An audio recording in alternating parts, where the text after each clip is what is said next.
Impulse buy ratios. One more thing before we get right into it, because this is important to keep in mind. Let's talk about Ed made a joke that I love to shop. Of course we do, but I think the biggest reason I love to shop is because I just love to get a good deal. Don't we all love to get a good deal? Looking for the bargains, okay?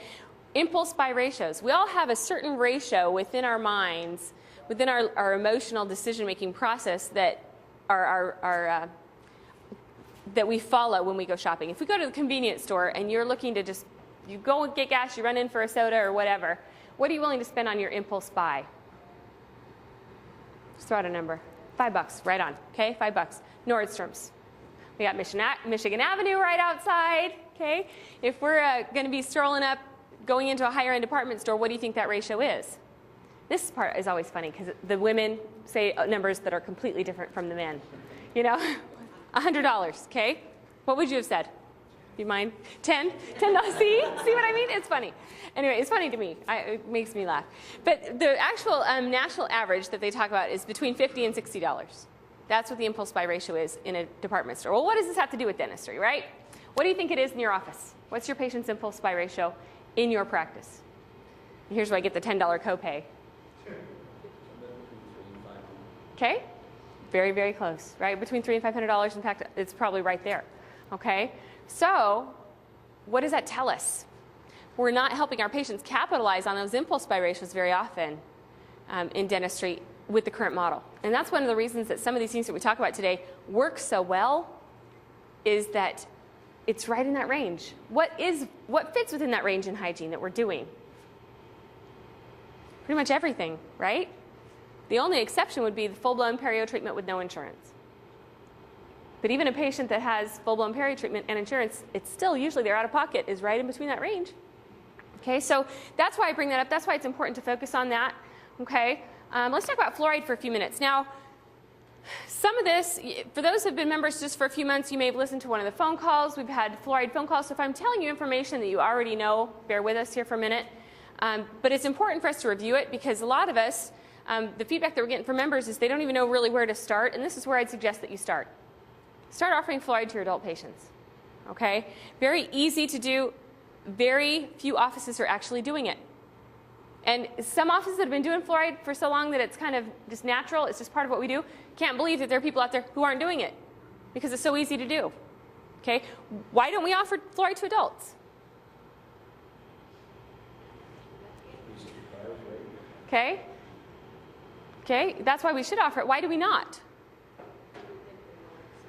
We think they won't accept it because it's not covered by insurance. Okay? So really, what's the main reason that we stopped offering fluoride to adults? Or, okay, let me also suggest that some of our patients are confused about the difference between systemic and topical fluoride. Systemic fluoride does not affect adults, right? You can only take it up till the time you're 12. After that, it's not going to help you anymore. So I think there's a misconception in the general public about which fluoride we're talking about. Okay, topical fluoride, CRA studies show that it will help everybody, whatever the age, 2 to 92, 102, it doesn't matter. If you have teeth in your mouth, we should be trying to strengthen them as often as we possibly can. Okay, helps prevent cervical decay, it reduces sensitivity, it can prolong the life of crowns. A lot of these things are no-brainers, right? Well, why aren't we offering it? It's not part of our system. It's not part of our structure. We think maybe we've been, we've had patients that haven't accepted it in the past, and nobody likes rejection, right? So maybe we offer it a few times, don't get good results, and we just quit, even bringing it up. Well, when it's prepared or when it's presented properly, a lot of offices, a lot of patients really like fluoride. It tastes better than it ever used to. Remember those treatments when we first started, like 4 or 5 minutes long, the stuff tasted horrible, okay? So a lot of times when you present that to patients, if you haven't told them, hey, it's better than it used to be, this is what they're thinking. Oh, sorry, hang on.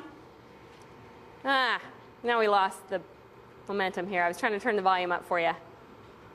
Okay, here, I'll do it again because that deserves repeating, wouldn't you say?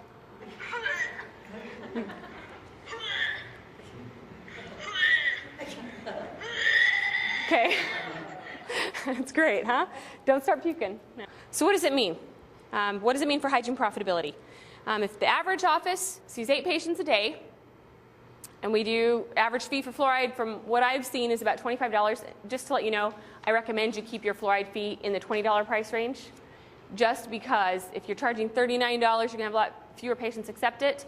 Your cost, hard cost on the fluoride treatment is $1 on average. Not to count employees' time, but that's what your physical cost is for your material. So if you have it between $20 and $30, you still have a nice profitable margin there.